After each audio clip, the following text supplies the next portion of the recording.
Good morning. Thank you for joining the Aqua webinar on Sun in Aquarius. This presentation has been pre-recorded because I'll be in India on the day it was scheduled. So I'm happy to share this with you, and I'm really glad you came. Let me go ahead and share my screen and start the slideshow. Great. So today we're talking about the Sun in Aquarius. I changed my picture up a little bit. I thought I'd give you my most Indian picture that I have from a former trip. So I'm glad you came today, and I also want to thank you for subscribing to the American College of Vedic Astrology YouTube channel. And this is where we're going to be posting more and more videos over the coming years. So it's a great way to keep in touch with what the college is doing. Also, you can join our newsletter at aquaonline.org. And also, I always like to let people know that we are a tax-free organization. So if you make any donations, they do, help offset all your massive income on your taxes. And so it's really helpful. Even the small amount helps us improve for grants and things like that. The more donors we have, the better. So something to consider. So today we're going to be talking about Sun in Aquarius. We're also going to be talking about how the solar-lunar axis accentuates certain themes that we find with Sun in Aquarius.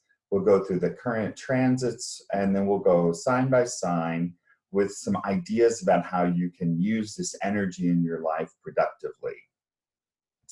So the Sun goes into Aquarius on February 14th and is there until March 13th.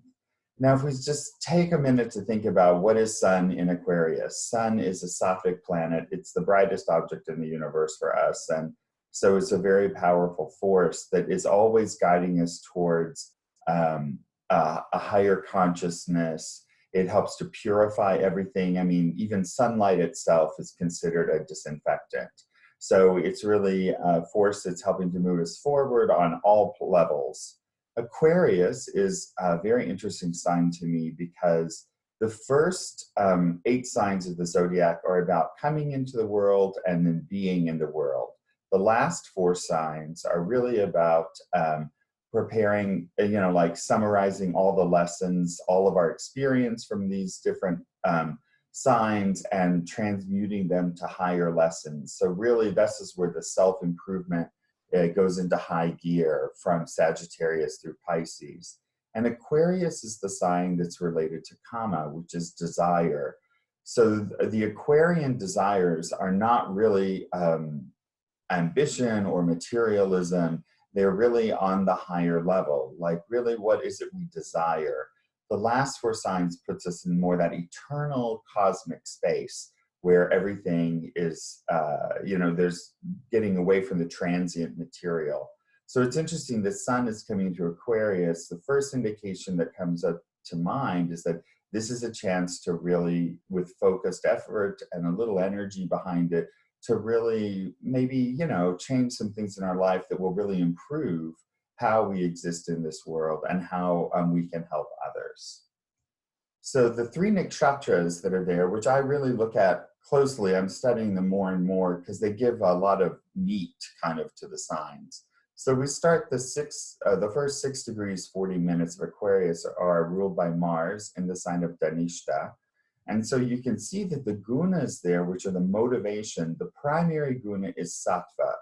We've come to that, the last 4 signs are all primarily concerned with purification and sattva, the higher knowledge.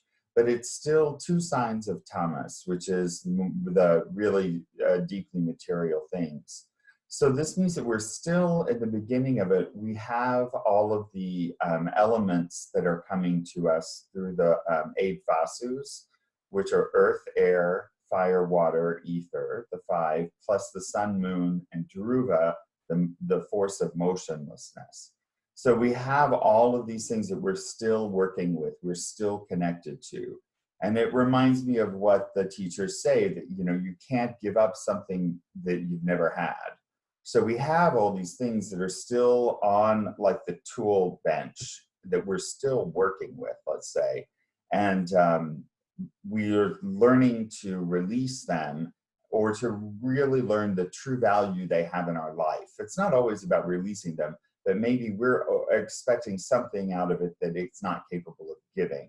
Like, food is necessary and nourishing, but it really can't bring happiness, even though many people, myself included, use it as a great coping mechanism. So this is the kind of the first element of Aquarius, is how do you move forward, looking at all of the things you have, all the advantages, all the disadvantages, all of that kind of stuff. And we move into the core of the sign, which is from 6 degrees 40 to 20 degrees, is Shatabishak, which is ruled by Rahu. Rahu's the indicator of the karma in your life, the new karma that's coming in to mature. And you'll notice that now the gunas have switched. 2 of them are sattvic, and tamasic is still in the middle. So we're really taking a step deeper into the sattvic energy. And this gives the power of healing.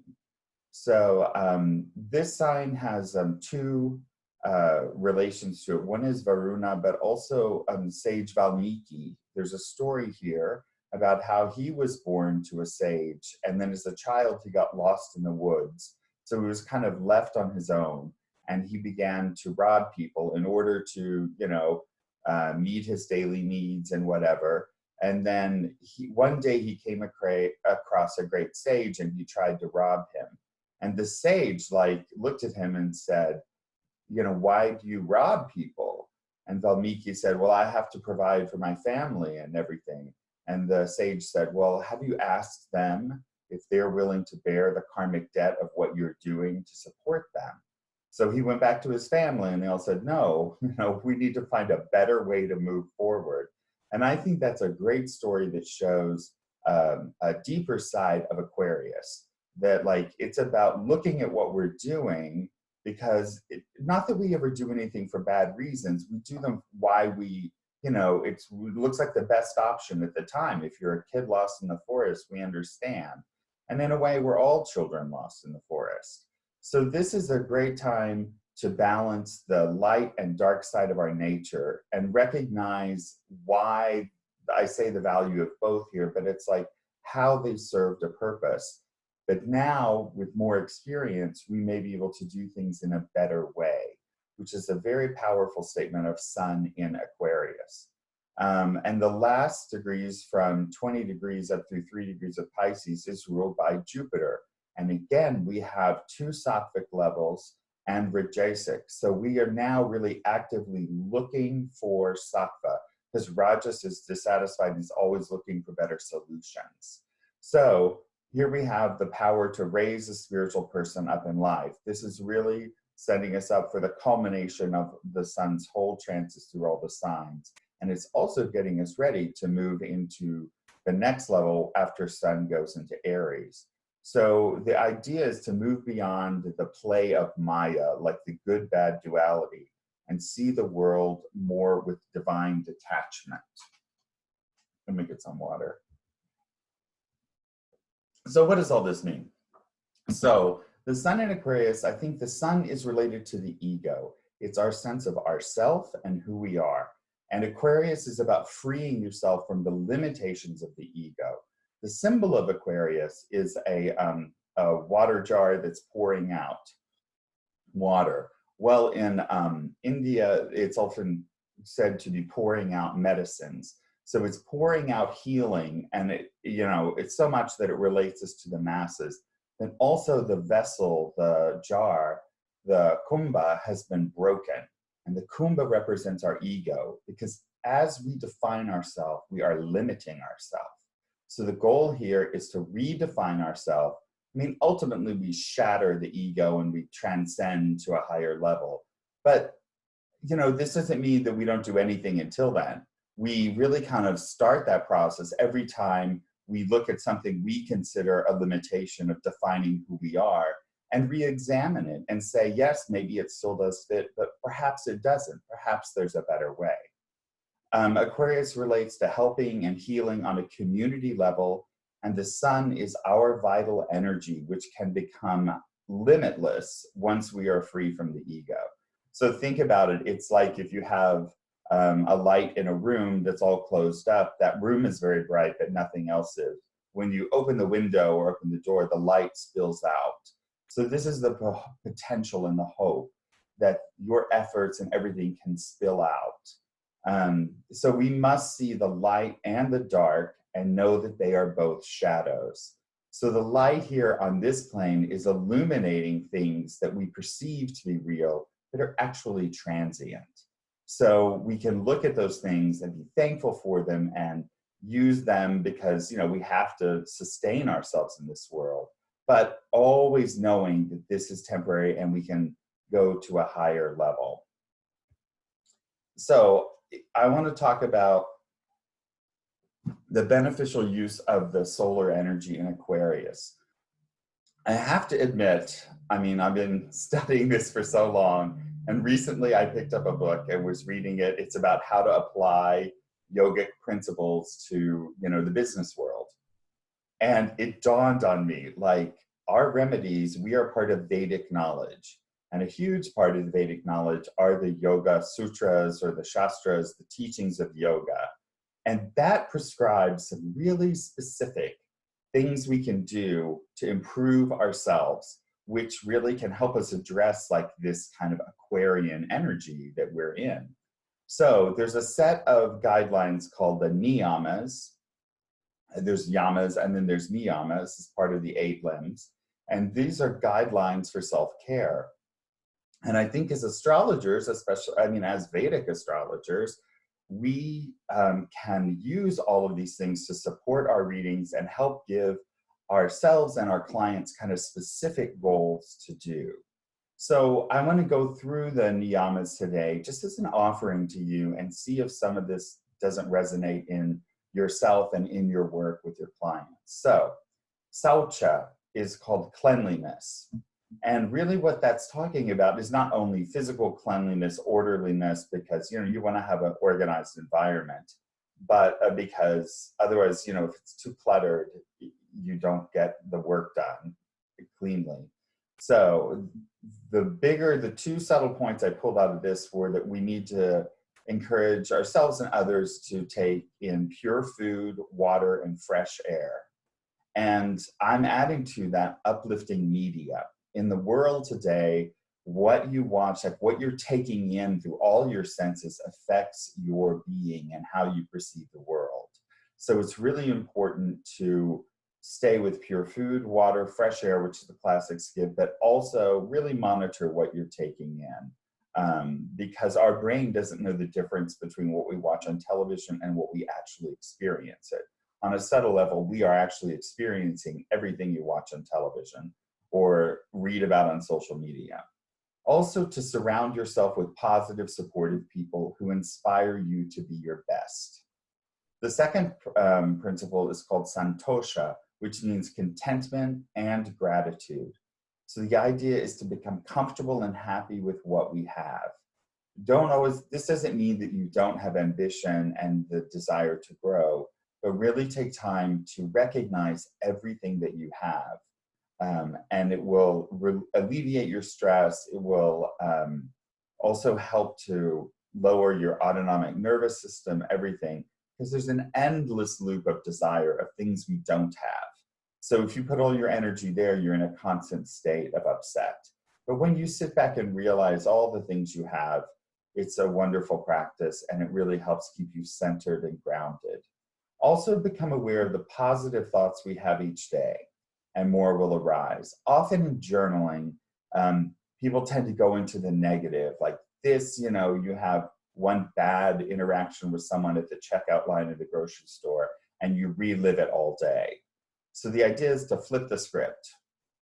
You know, start thinking about how, oh, that person like gave me their cart as I was going into the shopping, you know, into the grocery store, and how nice of them to think of me.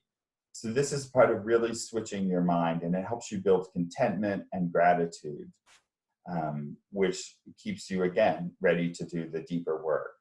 Tapas is discipline. So the idea is to create a daily routine. And I really want to stress a daily routine that you can follow. So a daily routine, we all have one. Everyone has a morning routine. Think about it. when you wake up, how many times you hit the snooze, things like that. And so just make little changes to it. Just, get on your yoga mat and say, I'm going to be there for 15 minutes, 10 minutes, and set a timer, and then just play, just stretch and move however you want. Do the postures you like, do everything that's fun. And slowly through this positive reinforcement, it will build into a practice you look forward to, and immediately you start the day off feeling contented and gratitude. The next one is introspection. So it's very important to reflect on our actions, reactions, and the consequences that arise each day. And again, I want to stress, make sure it's at least 50-50 good and bad. But often we're so tired and we're so busy and so overcommitted, we never take time to reflect. So this just kind of goes into unprocessed experiences that just mount up, and in our psyche, and then start causing pressure. So, the best thing is to jot down a few lines in a journal, about just what happened today. Start with the easy stuff, just list out what you did. And then gradually over time, more stuff will come up. And your awareness will just build naturally. And really, you're building the muscle to reflect on what you're doing, which is the powerful part of all of this. And the last one is called surrendering to a higher power. And in today's world, the core lesson here is to release the belief that you are in control. Our society in many, many ways tells us you're responsible for yourself. And we are, responsible for our behavior in a way, but be very clear about what you can control and you can't control. The simple rule is what happens to you, you can't control. How you react to it is the area that we should concentrate on. We can only, we all have our moments, and that's fine. And just note the reaction, practice forgiveness, and, think about how you can improve next time.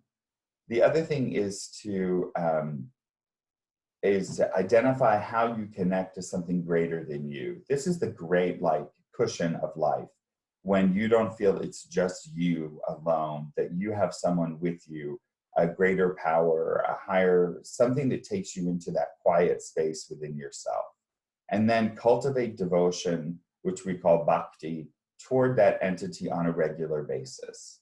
And that's part of your daily routine. Again, before you turn on the TV, take, 15 minutes to write a few things and list your gratitudes and say, express thankfulness to a higher power that helps give us what we have, because that gets us out of the mindset thinking that we have to do everything. So those are just a few ideas on some practices that may help use the solar energy in Aquarius.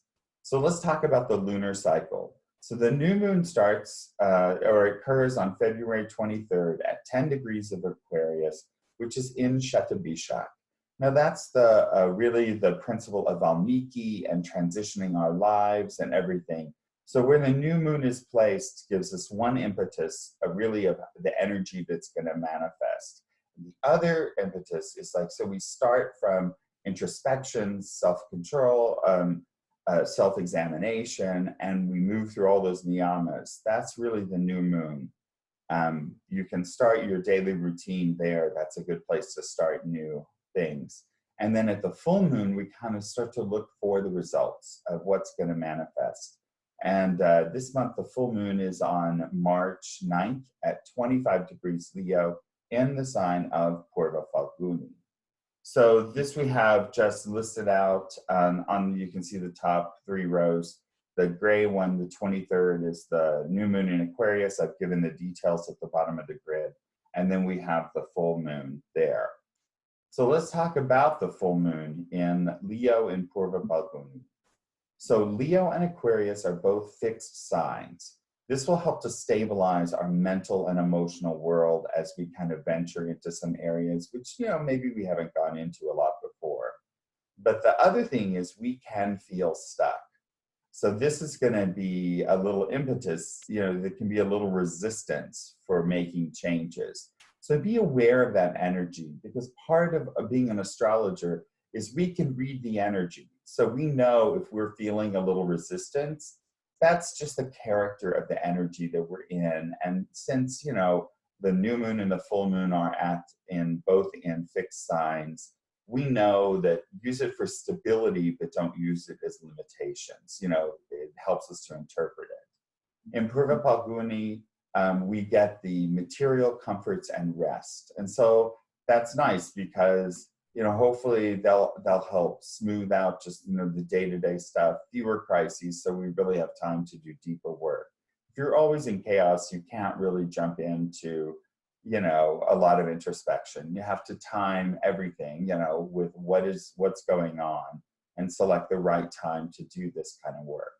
Purva Palguni gives the results of our past good deeds. So this is very fortunate because, it's going to help guide us into that higher plane as well as what's going on in Aquarius. And it also reminds us that we can be blind to the faults of things that we want.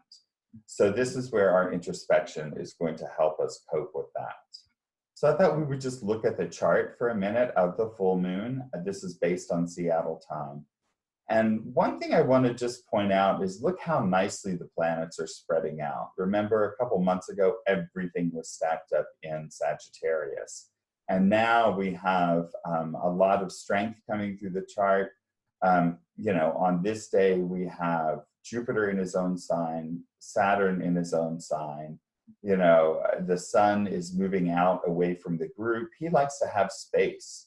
So Mercury and Venus with him is to be expected, but the fact that he's past all those other slower planets, it'll give us a feeling of relief, just a breathing room is what we're going to be experiencing now. So what are the lessons of the full moon? The moon's placement in Purva Palguni can deliver the positive fruits of our niyama practices. Good news. This stable energy can help us to embrace discipline in a positive way. And I want to stress that. We have to put a little effort into getting a routine started. But if it becomes a drudge, something we don't like to do, you're not going to continue it. So I would say, try things for a couple days, do 3 days. If you do 3 days in a row, you'll know if it's going to work or not. And that just means if it's not working, you need to change the routine, try it out for another 3 days and keep going. Practicing contentment will help to balance out the material rewards that arise. So this is good. Don't get trapped in that old thinking of I need more and more, because that's really not going to work well with the sun in the more sattvic signs. And practicing introspection will help us identify our blind spots. So we already kind of have everything. It's nice how it all kind of comes together, that this is the real focus. This is what this is what sun is offering us. And to the degree we can take advantage, good for us. So let's look at the other transits, because there's quite a few things going on here. As you know, this year is really the year of the Mahapurusha yogas, the great yogas, where planets are in their own sign and in an angle from the sun or the moon. So this is a very advanced yoga. It means that there's a lot of positive karma coming into the world for manifestation. So we're getting a lot of support from the planets. Every sign doesn't get every yoga, but every sign does get some of the yogas. And so that's a very unusual occurrence. So that signature is continuing. The planets in blue, you'll see, are the ones that are in their own sign, in dignity. So, Venus continues to be exalted in Pisces up until the 28th. So keep thinking of, how you could best use that energy. And Jupiter and Saturn for the whole month for both of them, most of the year, they're giving out this positive energy. So let's do a little bit of a deep dive on that. So with Venus, it's still giving what we call the Malavya Yoga, and this is active for people with your Lagna or Moon in Gemini, Virgo, Sag, or Pisces, okay? And so the idea about this yoga is that it gives material success, but not necessarily happiness. That's Venus's key phrase. So it can give you popularity, fame, and spiritual knowledge that can be used to enhance material gains. So you may be doing, good work, advising, consulting, helping other people. So there can be some material things that come from it. The whole idea is that the focus has to be on sharing the spiritual knowledge, and then the material gains come as a result. If you flip that and it's about, oh, I just need the money and so I'm going to do it, it's not going to work. So Saturn is giving a Sasha Yoga to Aries, Cancer, Libra, and Capricorn. And so this is the ability to shoulder responsibility, face karmic debts, and champion unfashionable causes. So for all these, cardinal signs out there, you'll really be able to make progress, this most of this year. Use this energy to go forward. And I think a lot of that is to set a goal that you really want to accomplish. You can kind of dream big because you've got time. Saturn's going to be in Capricorn for like 3 years. So really, what is the long-term goal? And it may be something really significant that you can just put your energy in, because when you're working in that, it's amazing how the day-to-day energy comes for you to keep going on that. So experiment with that. Jupiter is giving Hamsa Yoga to Gemini, Virgo, Sag, and Pisces. So really, this is kind of a power month for you guys, because Venus and Jupiter are both really strongly or really well placed. And that's not the only time. In a couple months, we're going to get a long transit of Venus again in his own sign. So Jupiter is giving Hamsa Yoga, and it gives the ability to impart wisdom and knowledge to others without material gain. So it's very interesting that these both things are working, in the same signs. So work with that. It also gives the ability to influence people in positions of power. So you may have the opportunity to, what they say, speak truth to power, or impact someone who impacts a lot of other lives. And so just look out for that opportunity and you'll know, oh, okay, so this is coming. This is how I can handle this. And the ability to grasp the manifest and unmanifest dynamics in any situation. So this gives a very deep vision into what is going to be coming up. And this is for the Jupiter transit for, again, many, many months. I want to note that this month, Jupiter, Mars have a conjunction on March 19th at 28 degrees Sagittarius. So circle that day. Jupiter, Mars are conjuncting. That can be for any of us. It can, sometimes Jupiter can blow up Mars's energy. So it can be a big thing. The other way around is that you can do really get deep spiritual insights into your own areas that you want to work on. And as always, if you have a planet at 28 degrees of Sagittarius, you're much more likely to feel the results more directly. So we also have a Mercury retrograde this month, and that will be retrograding from 17th of February until March 10th. So he'll move from 18 degrees of Aquarius back to 4 degrees of Aquarius. So he'll go from Shatabishak, he'll go back into Dhanishta. And then, so that's something to be aware of. When a planet stays in the same sign during its retrograde, it's called Vakra retrograde, which means bent, curved, twisted. The whole idea is that if you have planets between 18 degrees of Aquarius and 4 degrees, they're going to get 3 passes. So I always like to note what's going on when the first pass occurs and see if it doesn't come back on the retrograde and then resolve at the third pass for it. So it's just really getting like kind of a deep massage in that area of it. So this could be a time where you can really break up old patterns and things like that. If you don't have any planets there, you're probably not going to feel it as much. But do be aware of the dates when Mercury stations. This will be the most potent energy for the disturbance. So that'll be on February 17th and on March 10th. So it's just best to avoid all the same stuff we always prescribe, like, don't sign a contract, double check your work, don't schedule difficult negotiations or things like that for those days, because communication will be impaired. So I also wanted to point out that during the retrograde, Mars and K2 will have their conjunction. and that will be on the 24th of February, and that'll be at 11 degrees Sagittarius. So all the same things. If you have planets at 11 degrees there, more likely to experience it, and also circle February 24th on your calendar. That is the Mars-Ketu conjunction. I also want to bring up a feature that's starting in the chart, and this is the Kalasarpa cycle. And what this means is all the planets are within 180 degrees. So the nodes form the axis across the chart, and all the planets are on one side of it.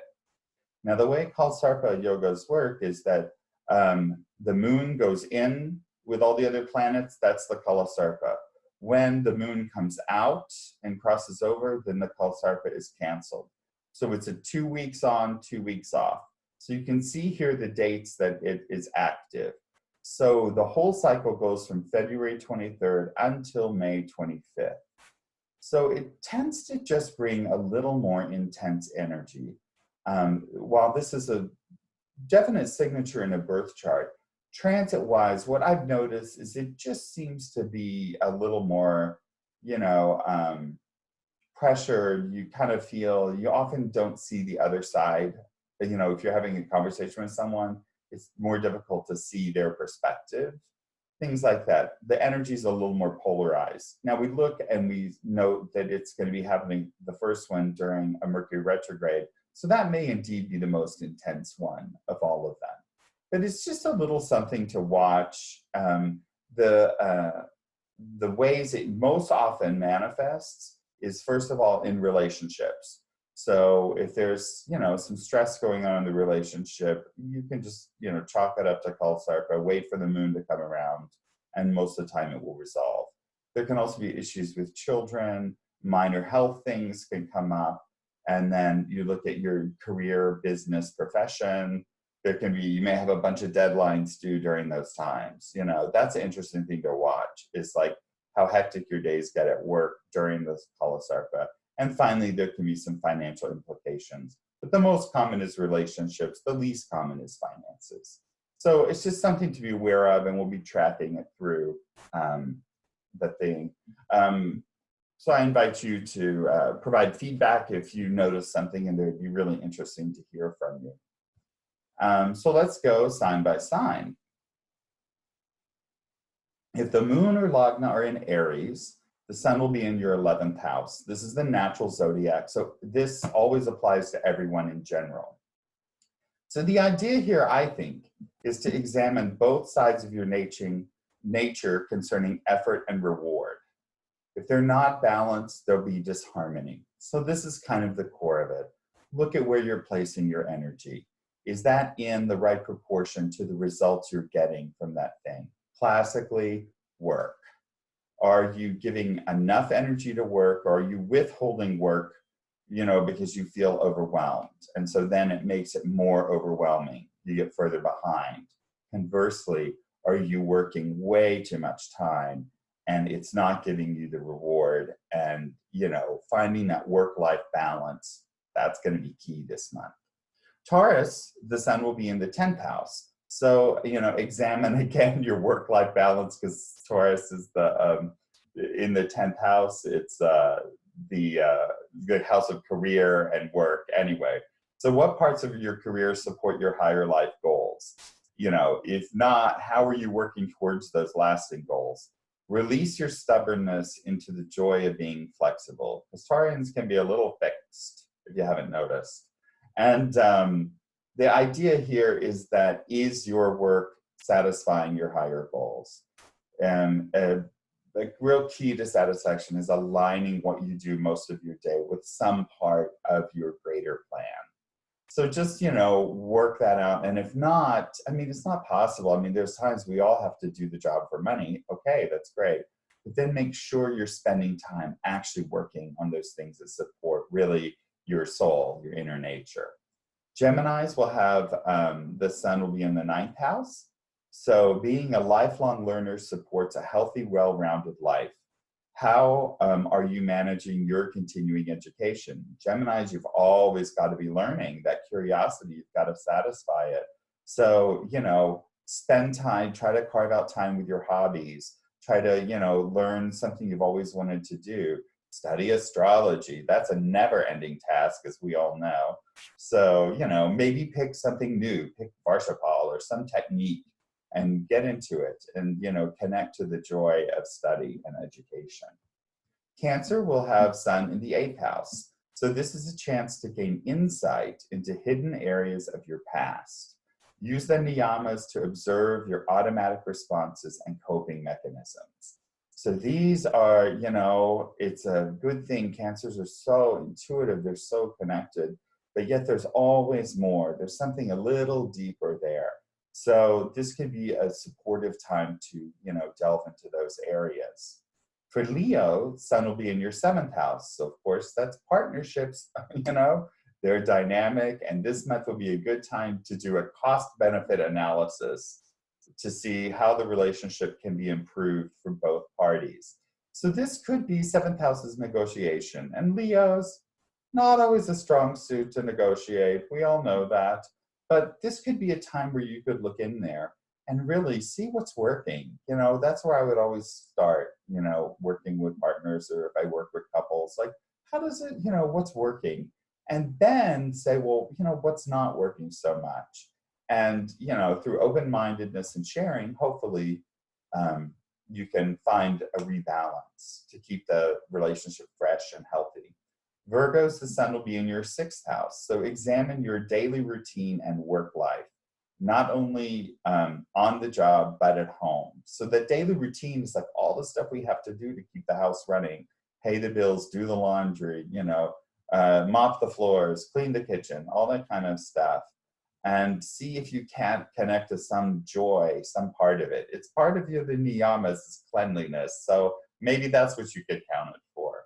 Where do you find resistance? That's always the interesting place to kind of look and say, like, why am I avoiding that stack of papers, right there in the dining room that keeps growing and growing?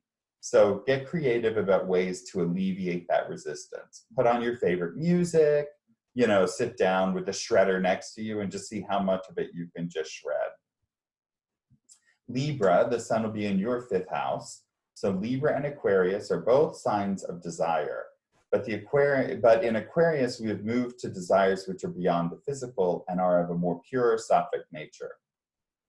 So habit can direct us back into old and less desirable patterns.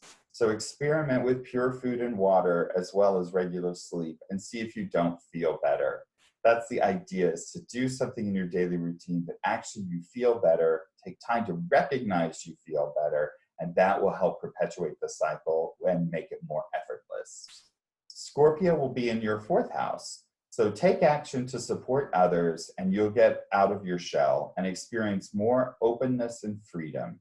Turn it over to a higher power and you'll be set free.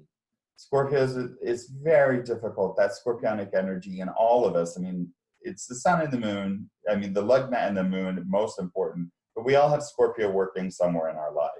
And that's where we can get really bound up and, knotted up, trying to feel like we're in control of everything. So this is a time to just breathe, and by focusing on helping others, it's one of the good ways to get out of our mind.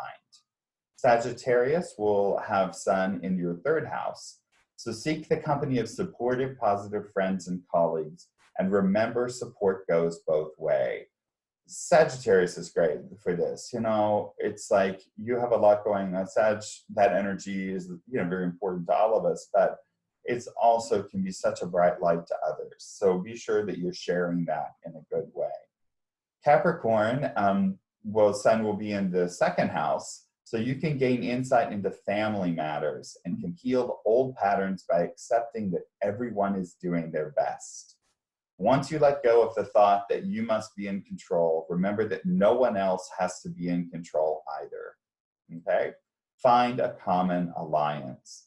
Just being that compassionate statement of they're doing their best and really mean it can really help adjust all those expectations and kind of meet them where they're at. And from there, conversation can begin. And until you're there, you can't really have a dialogue. So that's the key for Capricorns. Aquarians, the Sun is in your 1st house. So channel all that energies towards service to your passion projects, things that nurture you, things that fill you. And literally just take this month to follow your bliss. Your Aquarian nature is going to guide you in this natural direction anyway. It's just getting supercharged by the sun. Pisces, sun is in your 12th house. This is the weakest house for the sun, which indicates that you can make great progress in seeing beyond your ego into the greater interconnectedness of all beings. You know, this is the Piscean nature. So with the sun being right there in the 12th, it's really highlighting that subconscious connection. So really take from it, as always for Pisces, be paying attention to your dreams. That's like the mode of communication that the cosmos is going to use to really help you and support you. So that's my presentation for today. I really want to thank you for joining me. I look forward to March. We're planning to go back to live webinars. But if you want, you can leave comments down in the comment section, and I'll be monitoring them, and I'm always happy to answer questions. And I appreciate your feedback. Thank you very much.